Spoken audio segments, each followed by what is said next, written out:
السلام علیکم معزز ناظرین۔ دوستو میں آپ کے لیے بہت ہی اچھی ویڈیوز لے کے آتا رہتا ہوں، تو اگر ابھی تک آپ نے میرا چینل سبسکرائب نہیں کیا تو میرے چینل کو سبسکرائب لازمی کریں۔ ایک دن شیخ سعدی کے گھر ان کا ایک پرانا دوست کچھ رقم مانگنے آیا۔ شیخ سعدی نے اپنے دوست کو رقم دے کے رخصت کیا اور پھوٹ پھوٹ کر رونے لگے۔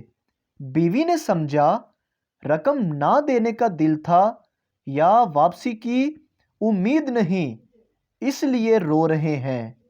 بیوی کہنے لگی اگر رقم واپسی کی کوئی امید نہیں تھی تو کوئی بہانہ بنا کر منع کر دیتے۔ شیخ سعدی رحمۃ اللہ علیہ نے کہا یہ بات نہیں ہے، بلکہ رونا اس بات پہ آ رہا ہے کہ میں اپنے دوست کی ضرورت سے اس قدر بے خبر رہا کہ اسے خود میرے دروازے پہ آنا پڑا۔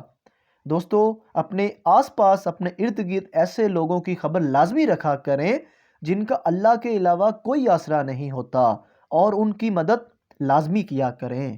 اللہ حافظ۔